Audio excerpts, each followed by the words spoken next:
Gostaria de apresentar o nosso palestrante Antônio Carlos Pedrosa, professor do Instituto de Física aqui da UNB, associado ao Núcleo de Física Atômica e Molecular. Ele vai falar sobre a física do do nióbio, um elemento químico, e é isso aí, é com ele. Obrigado. Talvez você... Alô? Talvez você ganhe um Nobel, não sei, né? Mas... Acho que não está funcionando, não. Não está funcionando? Acho que está... Tá funcionando? Acho que está. É porque tem que colocar mais em cima, acho. Mais em cima? Bem próximo do... Mais que isso, só na boca.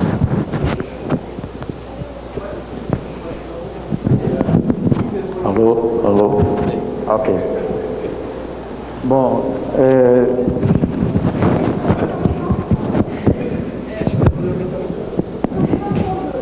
alô? Ok. Bom, primeiro eu queria agradecer o convite que os alunos fizeram para que... Tem um bom microfone aqui. Para que eu apresentasse uma palestra aqui na Semana de Física. Bom, havia vários assuntos que eu podia falar.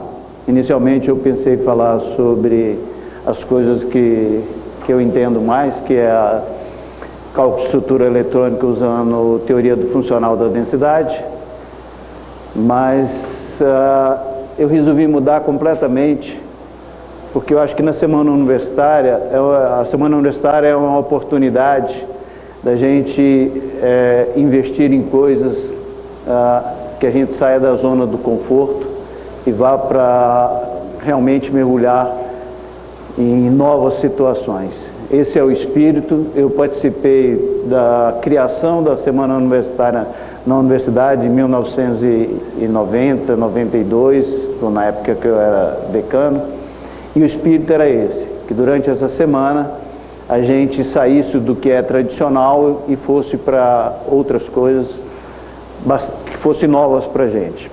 Então, nesse sentido, é que eu escolhi falar sobre o nióbio. Essa foi a primeira motivação. A segunda motivação, como vocês vão ver, o Brasil detém 98% das reservas de nióbio do mundo. Não obstante, o número de pessoas que trabalham com nióbio no Brasil é quase zero. Físicos, um número muito pequeno. Há o pessoal de engenharia metalúrgica que trabalha, algumas pessoas lá da Unicamp, da Escola de Minas. Existem algumas iniciativas, mas nesses dias que eu mergulhei nesses assuntos, principalmente os artigos de fronteira, não tem ninguém da física trabalhando, não tem ninguém do Brasil trabalhando, física do Brasil que eu digo, certo? E como a gente é detector de 98%, a gente não pode se resumir apenas à satisfação de produzir ligas de ferro e nióbio, produzir óxido e enviar. Eu acho que, principalmente vocês que estão começando, vocês que vão ter uma carreira pela frente, procurem olhar, se estiverem interessados em materiais, física dos materiais, procurem olhar o nióbio, porque nós temos um patrimônio enorme e eu acho que seria importante que a gente dominasse os novos produtos que estão sendo elaborados, e mesmo que criasse novos produtos, porque assim as empresas que dominam, basicamente são duas empresas que dominam todas as jazidas e a produção, poderiam ter outro destino que não a exportação dos seus materiais, certo? Então, essa é a ideia, e dentro dessas questões que eu vou colocar do nióbio de aplicações, então eu vou mencionar parte de coisas que a gente pode fazer como físico. Principalmente um físico teórico, que é o meu viés, mas obviamente que tem o paralelo dos físicos experimentais que podem obter uma série de propriedades.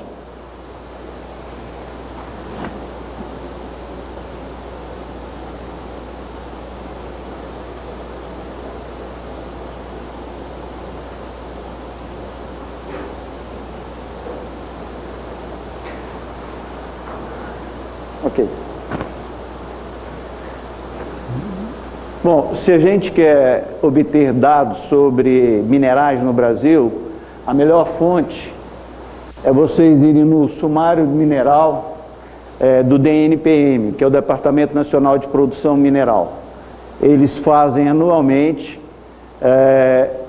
um levantamento de tudo que é produzido no Brasil em termos de minério. Então vocês podem encontrar sobre grafita, por exemplo, se estiver interessado em grafeno, saber se o Brasil tem reserva de grafite, do qual você produz grafeno, você pode ir lá e verificar quais são as reservas do Brasil. Terras raras, que são novos materiais que estão sendo utilizados em sistemas nanoestruturados, vocês também podem procurar. No caso aqui, nós estamos interessados no nióbio. Então aqui a gente se limitou ao nióbio. Então vocês podem ver que a produção do Brasil praticamente é constante em termos dos concentrados de óxido de nióbio, Nb2O5, as ligas de ferro mais ou menos constante. Desculpa, o primeiro é exatamente. E o 2 é a liga de ferro nióbio. A importação é basicamente zero. Existe uma importação ali de 15 toneladas, que eu imagino que seja um aço bem especial. E aqui tem a exportação, é quase total. E o preço por tonelada. Então, todos esses dados existem para todos os materiais. Bom, esse aqui é o ponto importante que eu falei. Observem que a reserva do Brasil, essa reserva aqui é só do minério chamado pirocloro, que é uma mistura de nióbio, sódio, tem vários materiais juntos, ferro. Pode ser isso aqui mesmo.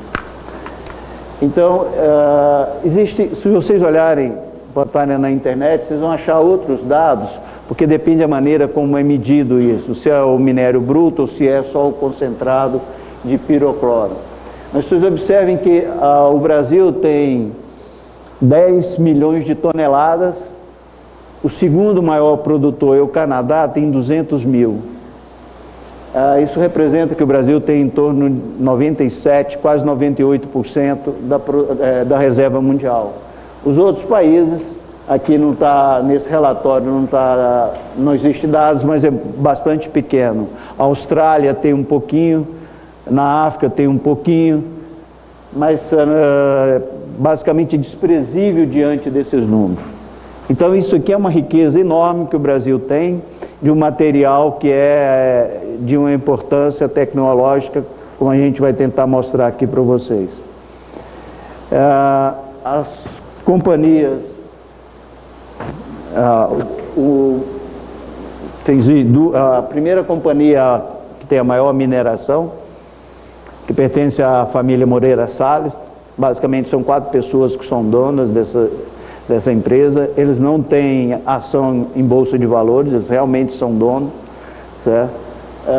E eles extraem esse minério em Araxá. Então, se vocês forem lá em Araxá, vocês vão ver essas jazidas. É a Companhia Brasileira de Metalurgia e Mineração. A segunda companhia é a anglo-americana, que explora em Catalão. É uma jazida bem menor, mas recentemente ela foi vendida para os chineses. Aqui ainda está anglo-americana, mas há poucos meses foi vendida para os chineses. Então isso aqui é em Catalão. Basicamente o processo é o seguinte: você pega o minério bruto, que é uma terra, Para gente leigo que não é geólogo, é uma terra, que é a lavra do minério. Ele é moído, depois é feita uma separação magnética, porque ele tem compostos de ferro. Depois é feito um deslame, que dá uma limpada nesse minério, e vai para a bacia de rejeitos. Aí a fonte daquelas represas que a Samarco, lá em Minas Gerais, rompeu as barragens, que isso tem uma finalidade de, depois de um tempo, decantar. Inclusive essas aqui do nióbio, existe terras raras, e você pode ir lá e depois explorar esse rejeito e tirar outros minérios que estejam presentes, no caso das terras raras. Então, simplificando um pouco, esse processo ocorre em várias etapas aqui de processos químicos. Nessa etapa aqui, produz-se a liga ferro-nióbio. Aí tem diferentes percentuais presentes de ferro e nióbio.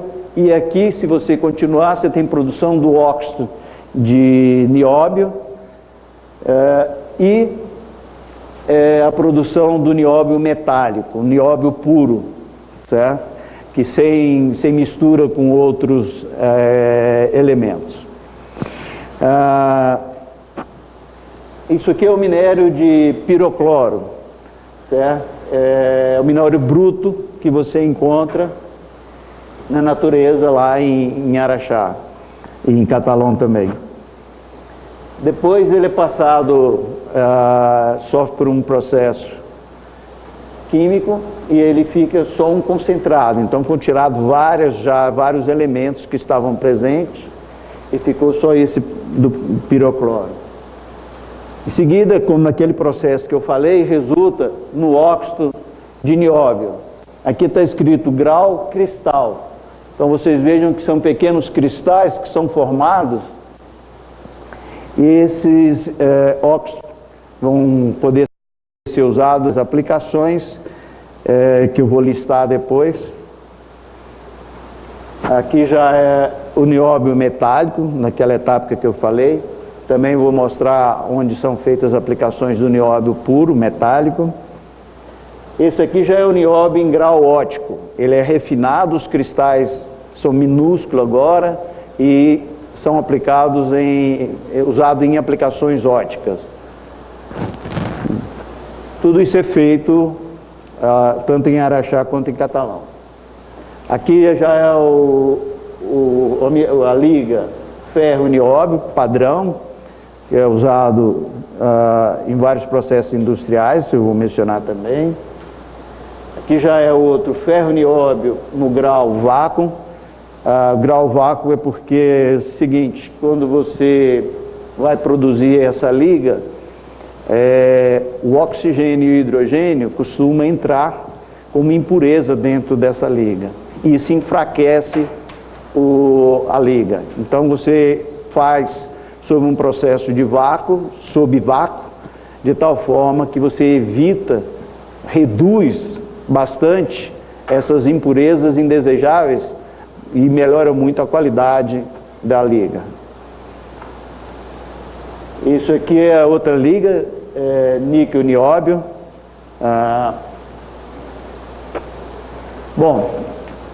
Com relação às propriedades físicas, o símbolo, obviamente, é nióbio, Nb, número atômico é 41, então significa que tem 41 prótons, e se for neutro, 41 elétrons. Ele pertence à categoria de metal de transição. Na fase que nós temos aqui, em temperatura ambiente, é aquela que você o encontra, é a fase sólida. Obviamente que ele pode ser fundido, e a temperatura de fusão dele é 2477, extremamente alta. Então ele pode ser usado em situações em que envolve temperatura muito alta. O ponto de ebulição dele, 4774. A massa atômica dele é 92, isso significa, como ele tem 41 prótons, significa que ele tem 51 nêutrons, certo? Esse é um dos isótopos possíveis dele. Aliás, ele só tem um isótopo estável, certo? Que é esse, 92. Existem outros isótopos. Bom, isótopo, a diferença, para quem não sabe, é a quantidade de nêutrons que está dentro do núcleo, certo? Então, no caso aqui do nióbio, quando tem 51, 41, é o único que é estável. Os outros, alguns têm tempo de vida bastante longo, mas alguns têm tempo de vida extremamente curto. A estrutura cristalina dele é cúbica, de corpo centrado, porque os cristais, eles se organizam segundo certas estruturas.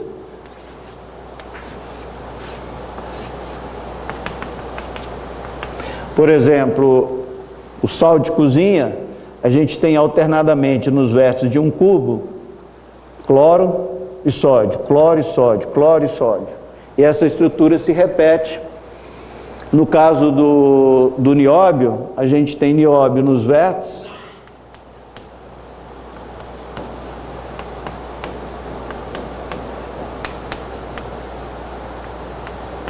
e tem um no centro do cubo, certo?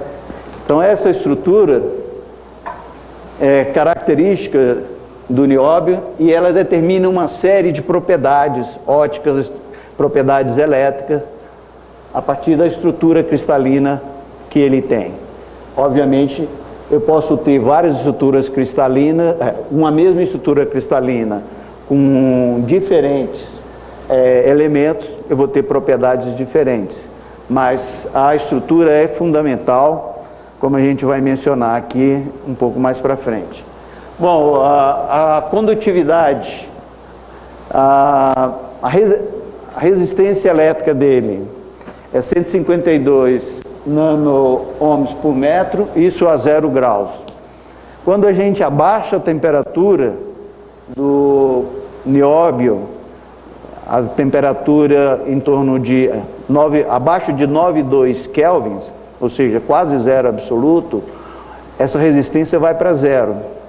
Ele torna-se um supercondutor, tá certo? Então, o nióbio faz parte daquele grupo de elementos que a baixíssima temperatura, a temperaturas que você consegue usando o hélio líquido, diferentemente dos chamados supercondutores de alta temperatura, que eles tornam-se supercondutores usando o nitrogênio líquido, certo? O nióbio não, o nióbio você precisa baixar bastante. Então essa resistência aqui é 0 graus Celsius, mas ela cai para zero quando tiver menos 265. Condutividade térmica, ele é um bom condutor, obviamente menos do que o cobre, mas se você baixar a temperatura, ele vai tornar-se um supercondutor. Obviamente que essa condutividade aí tende a um número extremamente grande. Coeficiente de expansão térmica, típico de metais.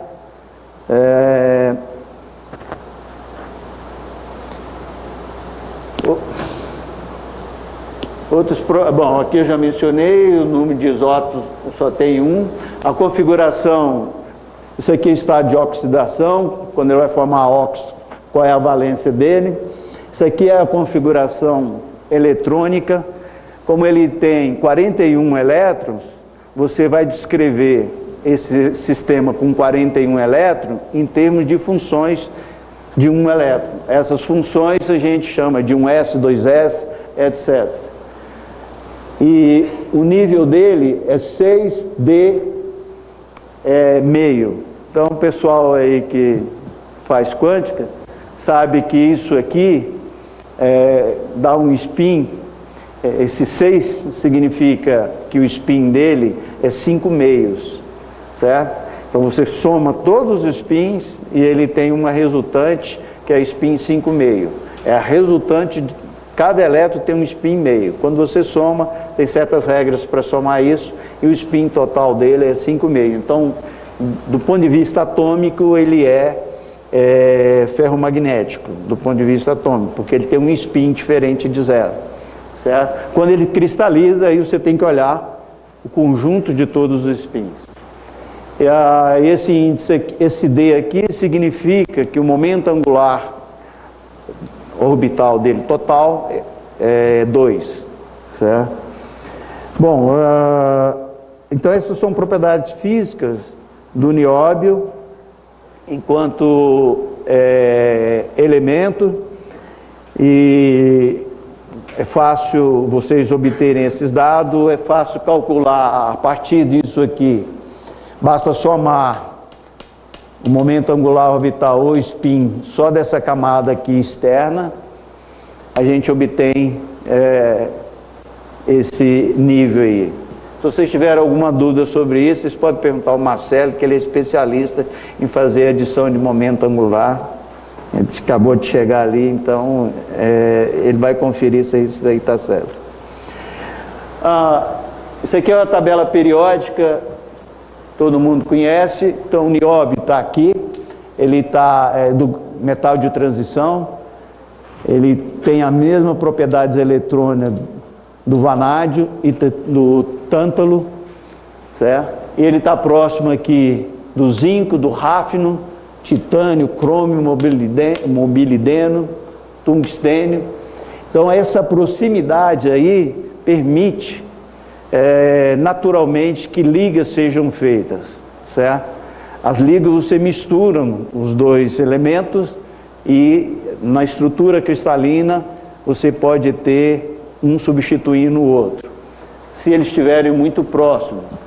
Mesmo assim, o ferro não está tão próximo, mas o nióbio consegue fazer liga com o ferro, com o níquel, certo? Mas aqui, por exemplo, nióbio e tântalo, eles são muito parecidos do ponto de vista químico, certo? E isso levou, inclusive, no início a uma confusão de que só existia um elemento. Bom, e essa confusão está nesses fatos históricos. O nióbio foi descoberto nos Estados Unidos em 1734. E aí foi enviado para a Inglaterra, era uma colônia, enviado para a Inglaterra, e por ter sido descoberto nos Estados Unidos, ele foi chamado, esse minério foi chamado de columbita, por causa do novo continente. Em 1801, esse químico Charles, em inglês, Charles Hatchett, acho que é isso, ele viu que, na verdade, tinha um elemento novo.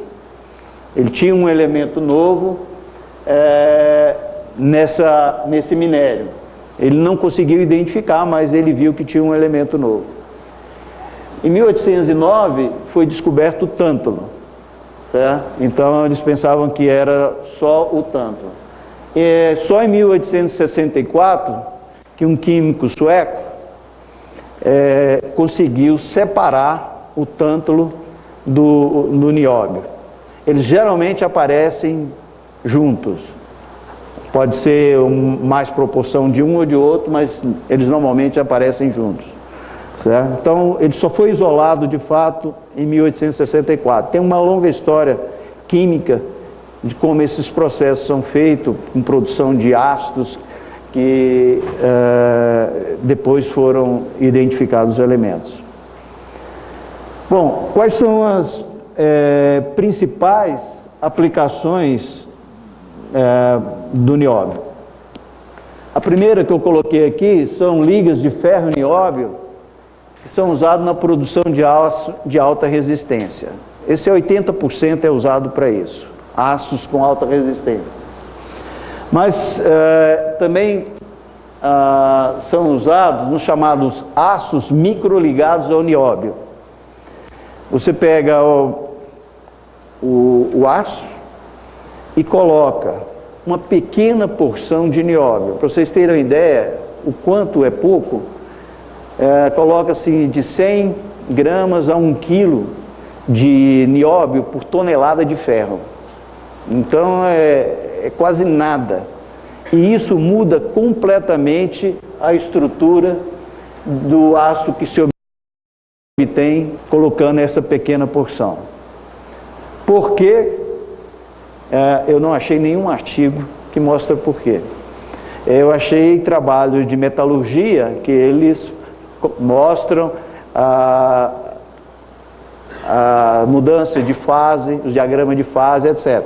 Bom, aí tem um porquê, mas eu quero saber do ponto de vista de primeiros princípios, eu quero saber na estrutura cristalina, onde é que esse nióbio entrou para aumentar essa resistência. E o nióbio é muito mais leve, eu mostrei a densidade dele lá, em torno de 7, 8, quase 8,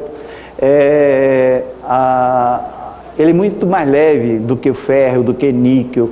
Então, quando você faz uma liga com nióbio, o seu aço fica mais leve, bem mais leve, certo?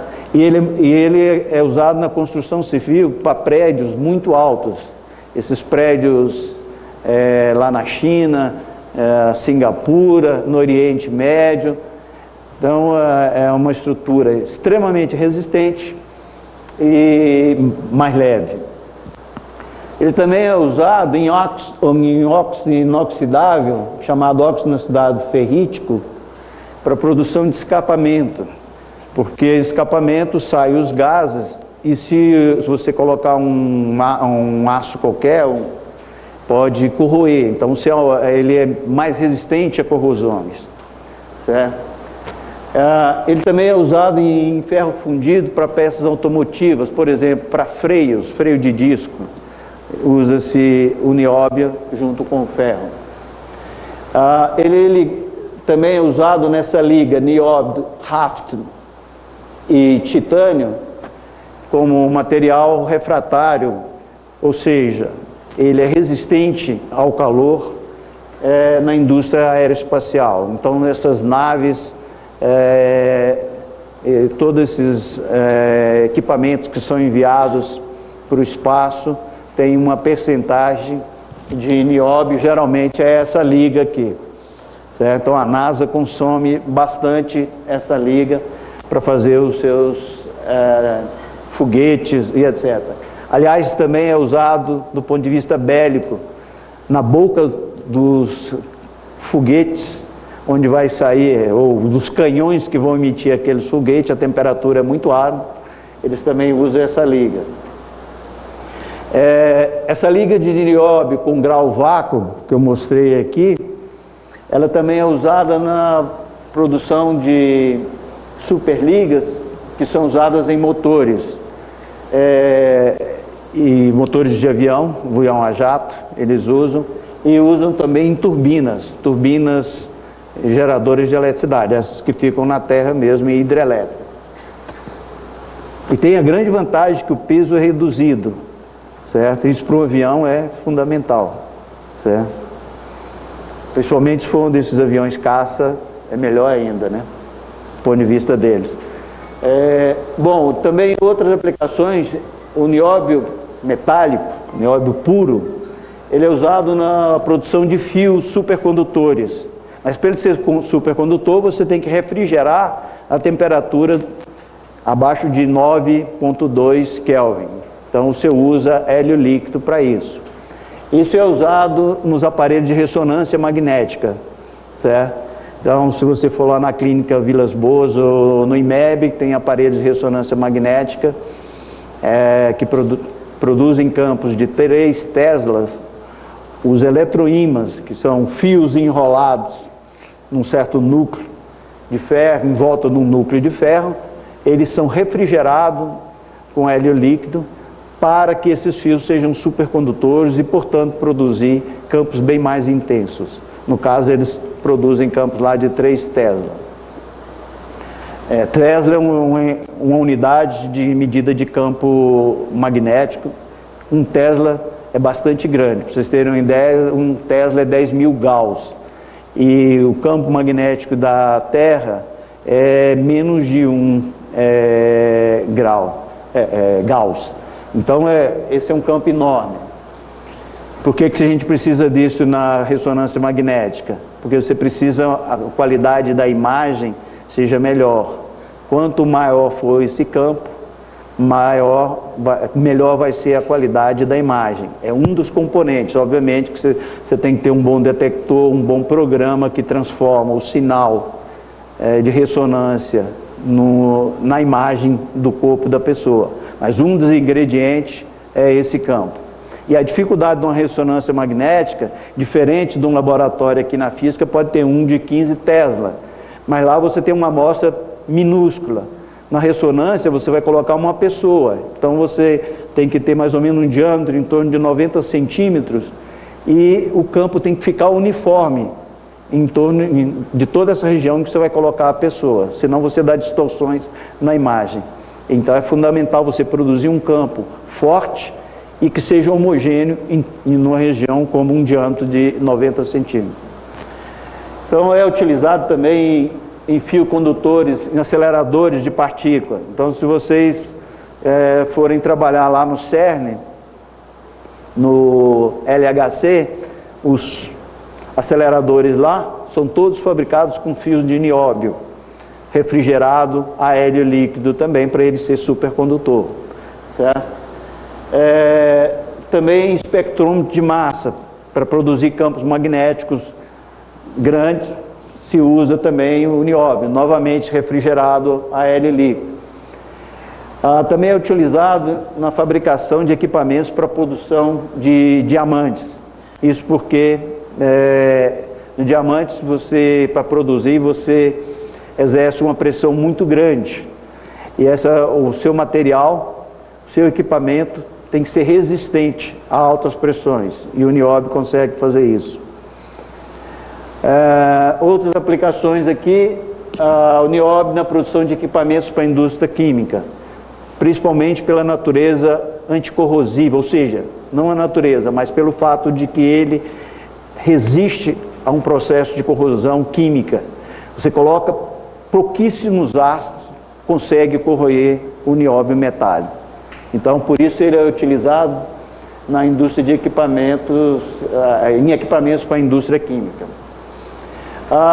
Também são usados cabos de nióbio, que você coloca em torno dele platina, que além do nióbio ter dificuldade de ser atacado pela corrosão, com a platina isso melhora ainda a performance, e eles são usados em plataformas marítimas, tanto na estrutura da plataforma, como em estruturas de concreto. Quando você vai fazer uma estrutura num prédio muito alto, o prédio estiver perto da beira do mar, ele sofre muita ação da maresia que pode corroer o concreto e dar uma patologia no concreto. Então você usa esse tipo de nióbio. E tem outras utilizações, a liga de nióbio titânio em mineradoras de ouro, e ligas de nióbio titânio em implantes cirúrgicos. Você vai fazer uma prótese, está com um problema aqui, por exemplo, ósseo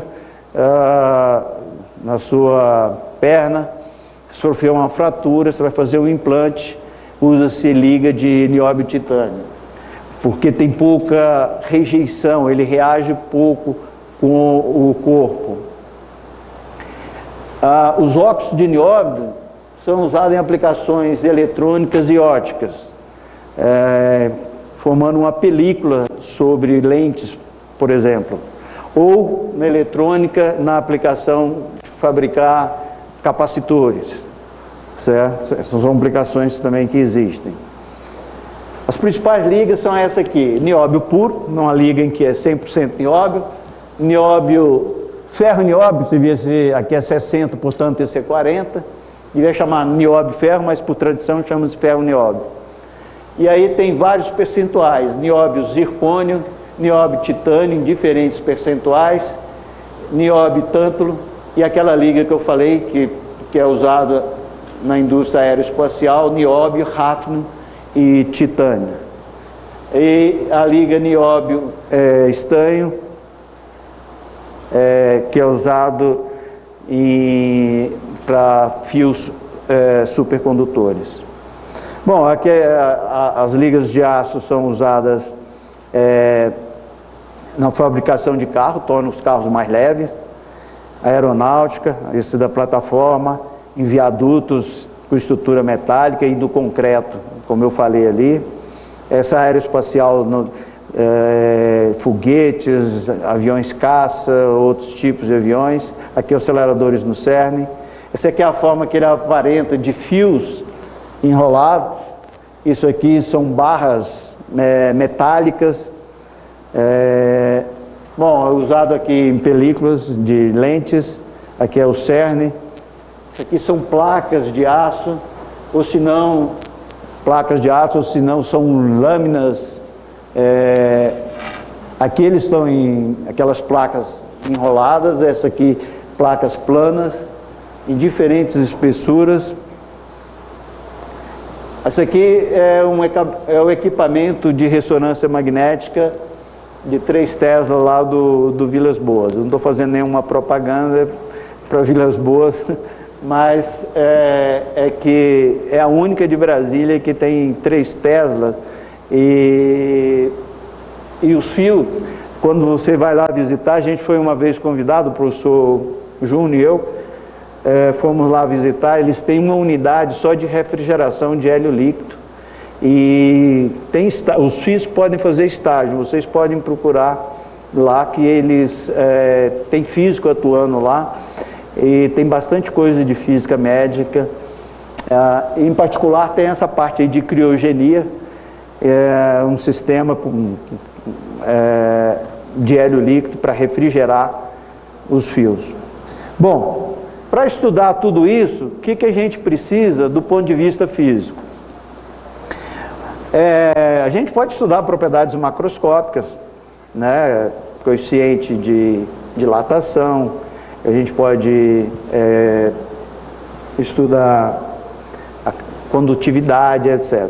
Mas se a gente quiser entender do ponto de vista dos componentes básicos, e os físicos geralmente procuram fazer isso, seria o seguinte: se você só pega o número atômico, quantos prótons, quantos elétrons, quantos nêutrons, e a partir dali você quer descrever tudo. Quanto menos dados você tiver, mais satisfeito a gente fica em prever. Porque quando você usa dados empíricos dentro do seu próprio trabalho teórico, geralmente esse trabalho tem uma capacidade de previsão limitada a situações próximas daquela que você pegou o dado experimental. Então a ideia é que você tenha poucos dados experimentais para fazer várias visões teóricas. Aí depois os experimentais vão lá e checam. Então, do ponto de vista microscópio, a teoria que a gente precisa é a mecânica quântica, certo? Bom, o que eu posso dizer aqui é que a mecânica quântica é uma teoria apropriada para estudar corpos microscópicos. Não é a teoria para estudar eu tentar passar por essa barreira aqui, certo? Ou tentar fazer um salto à altura, não preciso de mecânica quântica. Mas se eu quiser entender como é que o microscópio eletrônico lá da biologia funciona, eu preciso de mecânica quântica. Se eu quiser entender supercondutividade, eu preciso de mecânica quântica. Então é uma teoria probabilística. A gente diz que existe a probabilidade do elétron estar num certo estado físico. Existe uma probabilidade de ele estar numa certa posição, certo? A gente... Não é ter 12,5, não? Então falta 20. Tá. Bom, a ideia de trajetória desaparece e alguns resultados são incompatíveis com o mundo microscópico. Existem vários postulados da mecânica quântica e um deles é esse aqui, que a evolução temporal é dada pela equação de Schrödinger. É uma equação dependente do tempo. Quando o potencial não depende do tempo, a equação simplifica e basicamente a gente tem que resolver uma equação desse tipo aqui. Onde esse potencial aqui vai diferenciar. Se você está estudando um átomo, se você está estudando uma molécula, se você está estudando um sólido, certo? No fundo você tem que resolver equações diferenciais. Você parte do postulado geral, faz várias aproximações, ou eu diria postulados complementares, até chegar numa equação que você vai resolver e isso você vai tirar informações daí. O que a gente pode fazer com a mecânica quântica? Com a mecânica quântica a gente chegou à produção de laser. E para que serve o laser? Bom, entre outras coisas, serve quando a gente está enjoado de uma tatuagem, serve para tirar a tatuagem de uma pessoa, tá certo? Então o laser pode servir para isso. Mas pode ter outra função igualmente nobre, que é quando a pessoa tem varizes, você pode fazer uma cirurgia com laser e retirar todas essas varizes, tá certo? Com a mecânica quântica também a gente consegue explicar o espectro do hidrogênio, um espectro simples como esse. Aqui vocês estão vendo umas 3 ou 4 linhas, tem 5 na verdade, e consegue explicar por que o espectro, que é uma espécie de impressão digital do hidrogênio, é essa aqui. Ou mais complexo, do ferro, certo? Que tem bastante linhas porque tem muitos mais elétrons. Ou consegue explicar diferentes estruturas do carbono. Qual é a diferença entre um grafite, um fulereno, um nanotubo de carbono, um grafeno. Para tudo isso, para explicar essas diferenças, você precisa de mecânica quântica. Ou serve, esse aqui eu gosto muito, isso aqui é o crescimento de axônios. É quando você coloca num tubo de ensaio, eles crescem dessa forma. Quando você coloca os axônios na presença de nanofios, esses axônios, veja que eles crescem de forma direcionada. Isso aqui tem um potencial de aplicações em lesões medulares, por exemplo, em que você quer voltar o axônio, ligar partes que estão interrompidas. Então a ideia seria você colocar um nanofio ligando uma parte com outra e o axônio seguir como se fosse uma trepadeira e conectar as duas partes que estão desconectadas. Isso aqui é resultado experimental, não é feito ainda em humanos, mas é feito in vitro, em laboratório. Então a gente espera que um dia chegue para humanos. Ou essa outra aplicação aqui. Aqui tem um perfil de uma pessoa, é um chuveiro em que você toma banho, reutiliza a água, você tem um grau de pureza, ele elimina até bactérias, elimina tudo, 99,8% de pureza ele trata a água. Então você pode tomar banho à vontade, seu pai ou sua mãe não vão reclamar, ou você não vai pagar a conta de água, porque você recicla. Claro que vai pagar para fazer o aparelho e vai também. Bom, então, como eu tenho pouco tempo, vou falar um pouco mais rápido. No caso do nióbio, a gente começa, para estudar a molécula, o sólido, a gente começa pelo elemento. Então a gente começa pela identidade. Qual é a identidade? É o espectro. Esse aqui é o espectro do nióbio. Você viu que tem tantas linhas lá quanto o ferro, certo? São muitas linhas porque tem muitos níveis de energia e você pode ter transições entre esses níveis. Esse espectro aqui de cima é de absorção e esse aqui de emissão. Então, obviamente que um é complemento do outro, tá certo? Os processos de espectroscopia são assim. O de emissão, você está estudando, por exemplo, o nióbio, você o excita, ele emite, você tem um colimador, ou seja, você pega uma parte disso, direciona, você tem um elemento dispersivo, pode ser um prisma, pode ser uma fenda, você tem um elemento que vai coletar isso e vai medir esses comprimentos de onda, que a gente chama espectrômetro. No caso da espectroscopia de absorção, é o contrário, né? A substância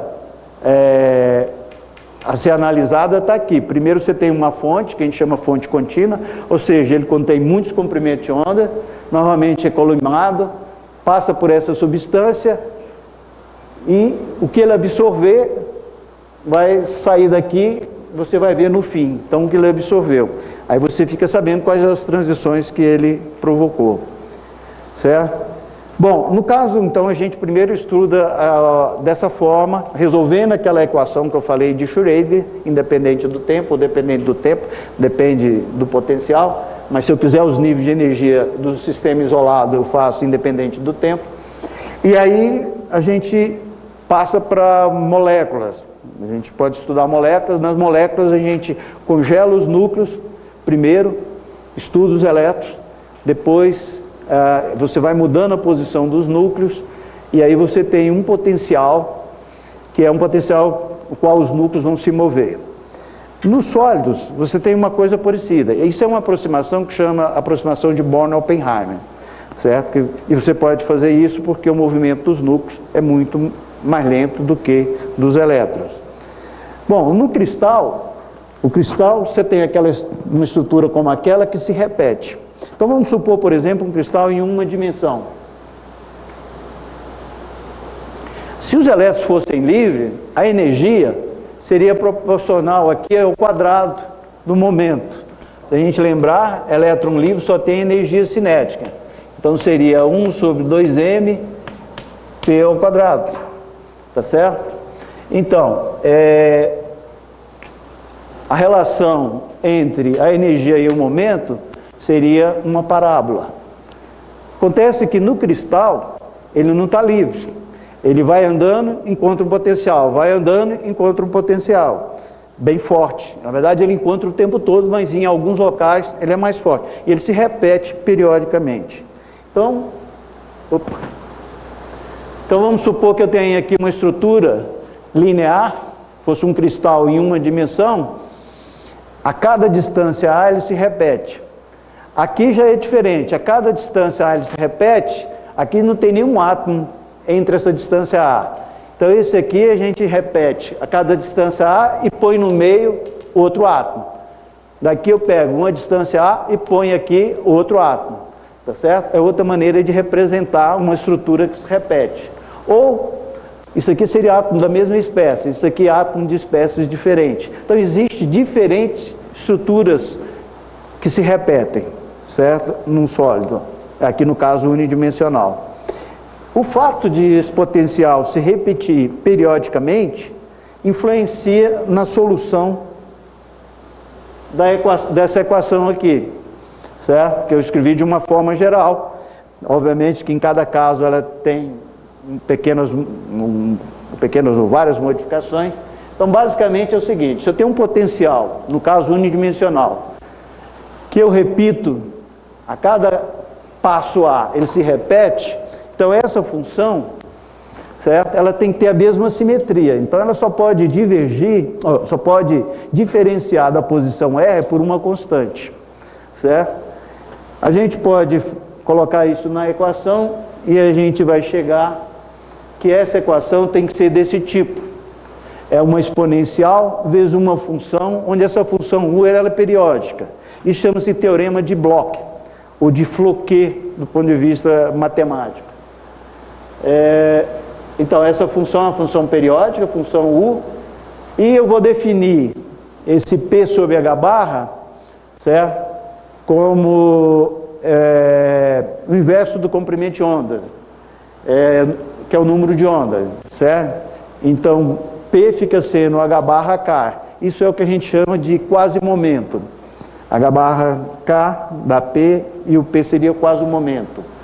É o momento que o elétron tem numa estrutura cristalina que se repete.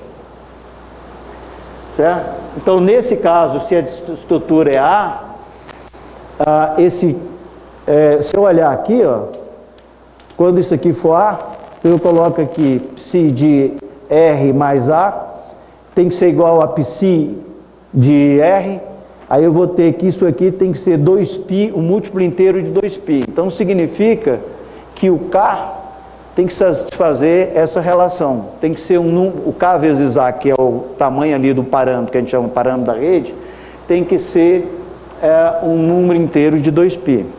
Isso para um cristalzinho unidimensional, certo? Agora imagina se eu tivesse duas dimensões. Eu ia ter um K nessa direção, um K na outra direção. Se eu tiver um cristal em 3 dimensões, um K aqui, um K aqui e um K ali, certo? Cada um desses vai ter aqui um N, por exemplo, se eu considerar a direção X, NX, NY, NZ. Então, a forma do cristal, que determina a sua simetria, induz os valores a forma, os valores possíveis para o carro, certo? Isso chama-se, em teoria de sólidos, rede recíproca. Então, se eu tiver o cristal vibrando, tendo uma estrutura cristalina, e aí ele vai vibrar nessa direção, isso vai induzir uma estrutura no espaço dos momentos, ou quase momentos, que a gente chama, no espaço recíproco, tá certo? Do ponto de vista matemático, isso é a transformada de Fourier, para quem já estudou isso, certo? Então, para vocês terem uma ideia, aqui eu vou dar o exemplo no espaço recíproco. Aqui a estrutura do espaço real é uma estrutura de corpo centrado, daquele tipo. No espaço recíproco, ela é uma estrutura de faces centradas. Significa que os pontos estão nos vértices e na face, certo? 5 minutos. Bom, então no caso do nióbio, para fazer isso, a gente obtém essas estruturas. Para cada K, como tem K em várias direções, a gente vai apresentar aqui, ó, a estrutura eletrônica nas várias direções, certo? Então aqui, isso chama-se estruturas de banda. Isso aqui permite que a gente saiba se o material é condutor ou é isolante. Então veja, essa linha que está aqui, ó, certo? Ela está cortando essas linhas aqui. Para cada aqui eu tenho a energia, certo?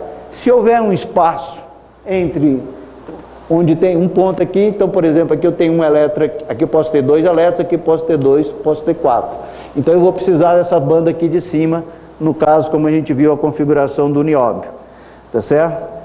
Veja como isso é muito diferente da estrutura do silício, que é um isolante, é um semicondutor. Essa linha de referência aqui, que a gente chama de energia de Fermi, ela não corta linhas nessa parte que a gente chama banda de valência e banda de condução. Tem um salto aqui, que a gente chama band gap. Você precisa de energia. Aquele outro não precisava. É claro que na prática tem defeitos, você vai precisar, mas em princípio você não precisaria energia nenhuma para o metal conduzir os elétrons. Então é bem diferente aqui. Outra propriedade que é importante é a densidade de estados. Também a gente vê que aqui é essa energia de Fermi que diz para a gente o que é a região de valência e de condução. Bom, outra coisa fundamental é essa energia de Fermi, que são as energias constantes nas várias direções. A gente precisa disso para estudar principalmente supercondutividade. Falando em supercondutividade, lá no Jefferson Lab, eles usam essas cavidades que são feitas de nióbio puro e elas são refrigeradas a hélio líquido. Então elas são supercondutoras. O que acontece? Quando o elétron entra aqui, ele é atraído, então essa parte é positiva. Ele entrou dentro da cavidade, esse lado da cavidade vira negativo, para ele empurrar o elétron, e o outro lado positivo, e assim alternadamente, tá certo? Eles, lá no Jefferson, eles têm essas cavidades com 328 cavidades dessa. Isso acelera os elétrons. E eles compram um nióbio feito aqui em Araxá, 98% de pureza. Pra vocês terem uma ideia, aqui era para estar funcionando, era para tá funcionando agora, tá certo? Então ele fica, o elétron vai entrar, quando ele entrou aqui, antes dele entrar, isso aqui é positivo, quando ele entrou, é negativo para empurrar. E você vai fazendo isso pulsante, certo? E dá para calcular, essas cavidades têm em torno de 50 centímetros, em torno de 50 centímetros, você sabe a velocidade é próxima da velocidade da luz, você sabe qual é a frequência que ele tem que alternar, carregar essas coisas. Bom, os supercondutores foram descobertos por homens, a resistência cai. Só rapidamente, você precisa da mecânica quântica, é fundamental conhecer a superfície de Fermi, é fundamental a interação entre os elétrons e fôtons. Então, nos supercondutores a baixas temperaturas funciona assim. Você tem elétrons, os elétrons se repelem, mas o núcleo atrai um elétron. O núcleo atrai o outro elétron. Quando você junta essas três coisas, formam-se pares que andam e eles não se repelem. Tá certo? Só dá de fato para entender isso usando mecânica quântica, porque o núcleo, quando está vibrando, ele produz partículas que a gente chama fono. Então, um elétron troca fono com a rede e depois a rede troca fônus com o outro elétron. O resultante disso é que os dois elétrons não têm repulsão. Então, eles andam em par e não têm repulsão e por isso tem a supercondutividade. Bom, não existem vários elementos além do nióbio que não são supercondutores. Aqui são exemplos que são usados lá no CERN para fazer quadrupolos, dipolos magnéticos, tudo com fio de nióbio. Então, só para terminar, duas transparências aqui.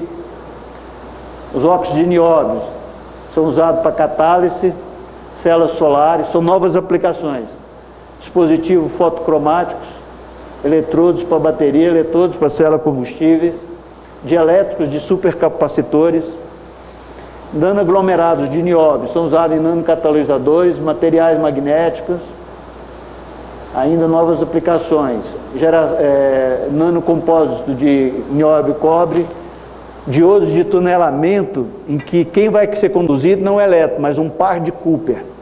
Certo? Então, isso para a eletrônica é fantástico, porque você vai ter resistência praticamente zero. E aí, transistores com pares de Cooper, cerâmica piezoelétrica, ferrita, que são cerâmicas magnéticas, e esse aqui são detectores de férmio de Weyl. Existem três tipos de férmio: férmios de Dirac, que são os que a gente conhece, os de Weyl de Majorana, tá certo? E tem um artigo na Nature do ano passado, com esse arseneto de nióbio, que eles afirmam que detectaram. Bom, eu conversei com o meu colega Milka, que é especialista nessas coisas, ele não acredita nisso não, ele acha que é um modo apenas. Então, alguém que estiver interessado em férmios de Weyl ou de Majorana, procure o professor Amilcar, que ele é um especialista nisso aí. Por último e não menos importante,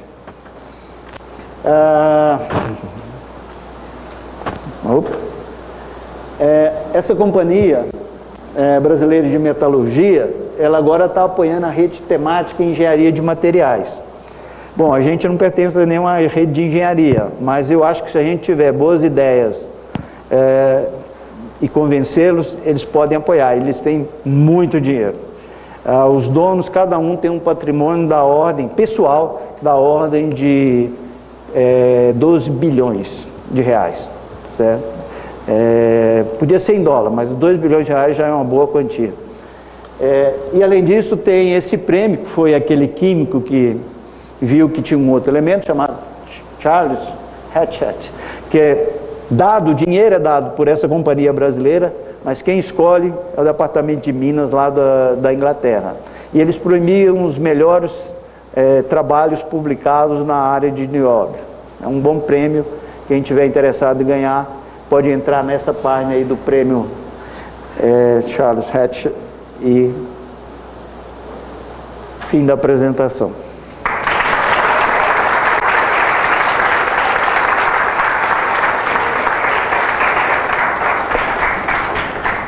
Então, vamos abrir agora uns 10 minutinhos para perguntas. Se alguém quiser, pode levantar a mão que eu levo aí.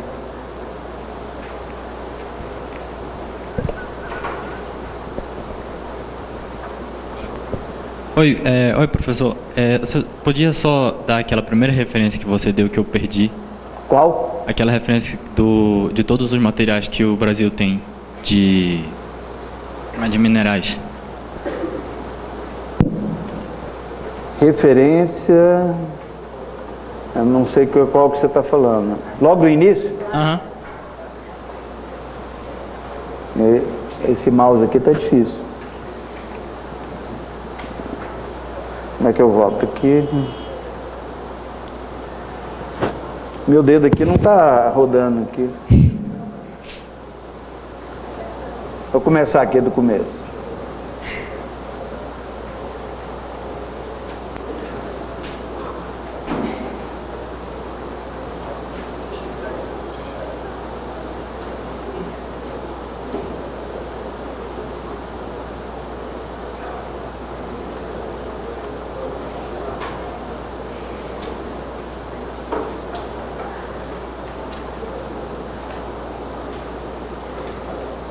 Pela forma mais estúpida, que é um por um. E meu dedo aqui tem alguma coisa que não está... Que? Esse, obrigado. Você quer anotar isso?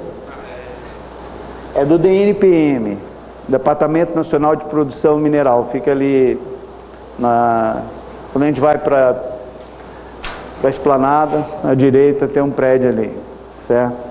Além disso, quem quiser depois ver essas fotos desses minérios, eu trouxe, aquilo ali foram fotos que eu tirei dessas amostras aqui do terrão, do óxido, etc. Quem quiser depois pode dar uma olhada aqui.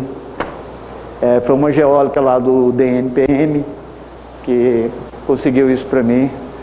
Batalhei um pouco aqui, fui na geologia, não achei lá no museu deles, mas um professor também me emprestou uma outra, que eu vou mostrar também. Mais alguma dúvida?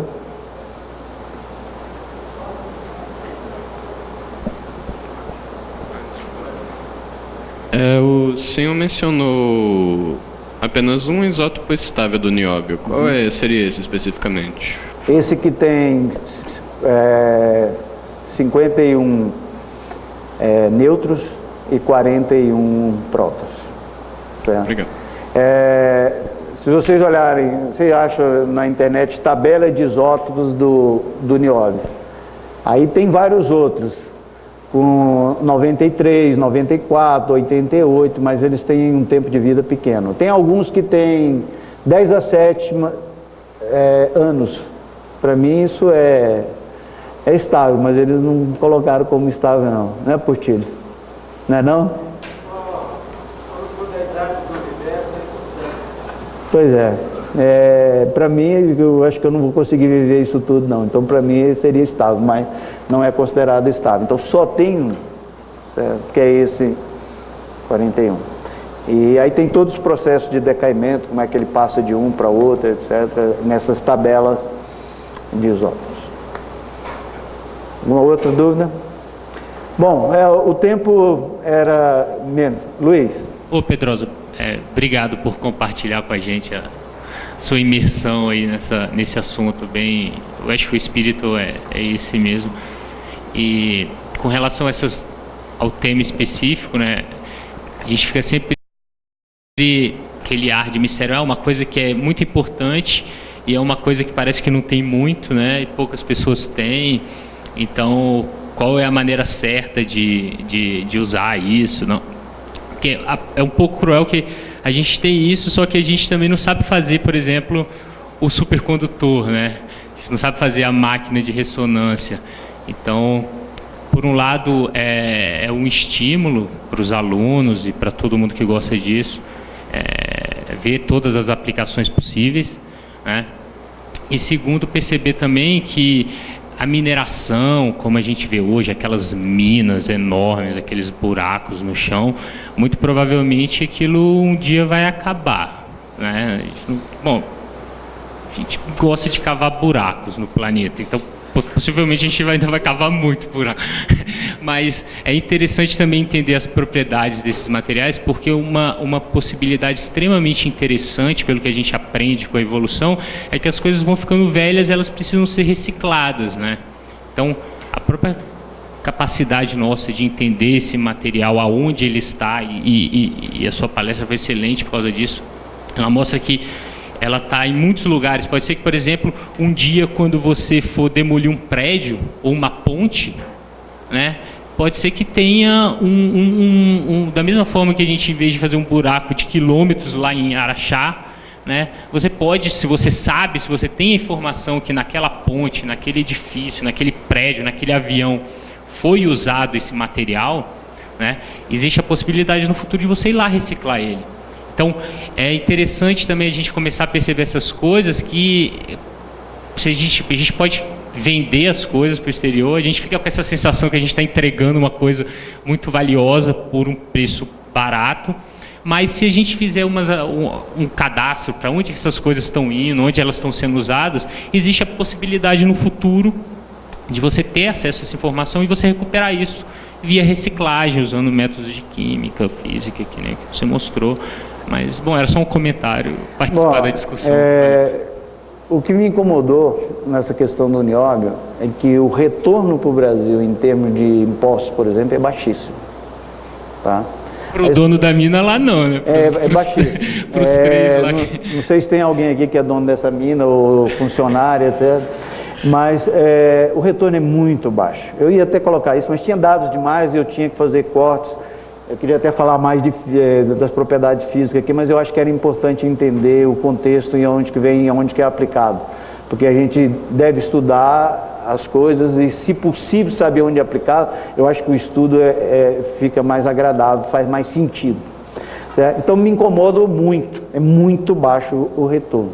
Agora, é culpa da empresa? Não, os caras são donos do direito de exploração. Enquanto o Estado não mudar a forma, eles vão ser donos e etc. Mas tem outro lado, que é o seguinte: o que me chocou foi isso, mas me chocou também que os físicos que trabalham, os físicos brasileiros que trabalham na área de materiais, não tem ninguém trabalhando com isso. Eu achei de português, tem vários artigos. E desculpe, eu não coloquei todos os créditos aqui, porque foi falta de tempo. Eu devia todas, figuras, etc. Algumas eu coloquei, outras eu não coloquei as referências, algumas eu fiz, etc. Mas eu posso depois dar a referência de tudo aqui, quem quiser. Então, achei de um português que fez um enorme trabalho desse ano de revisão sobre o nióbio, um grupo de Portugal. E não achei nada do Brasil. Então, eu acho que se a gente se interessar, você começa a criar demanda. Por exemplo, essas cavidades que usadas lá no Jefferson Lab, quem bancou isso foi essa companhia brasileira. Eles tinham uma ideia, o pessoal de lá tinha uma ideia, eles faziam isso, derretia o nióbio, cozinhava lá e fazia, depois moldava essas cavidades. Aí um deles lá teve a ideia de pegar um lingote e fazer um corte que já ficasse mais ou menos na forma, certo? Isso gerou uma patente. Quem bancou isso foi essa empresa brasileira. Saiu uma patente dessa companhia CBMM e o laboratório lá dos Estados Unidos. Olha, isso podia ter sido alguém que ter tido essa ideia, certo? Certamente para a empresa eles têm interesse, porque eles passaram a vender, eles fabricam esse lingote a 99% de pureza. Esses óxidos aí são altamente puros. Os caras já compram esse óxido já em qualidade de ser utilizado, eles não vão reprocessar do ponto de vista químico, não. Já é feito com alta qualidade, isso a gente tem que reconhecer que é a empresa. Agora, eu acho que a gente pode gerar demandas. Em vez de estudar, por exemplo, estrutura de bandas do berílio, eu, por exemplo, fiz na minha tese de doutorado do berílio. Por que eu fiz? Estava testando um método teórico. Mas eu estudei na Suécia. Estudei o berílio porque o pessoal da Suécia tinha interesse em um berílio no aço. É claro que o meu trabalho estava anos-luz de uma aplicação. Mas se saísse alguma coisa, alguém depois no futuro pode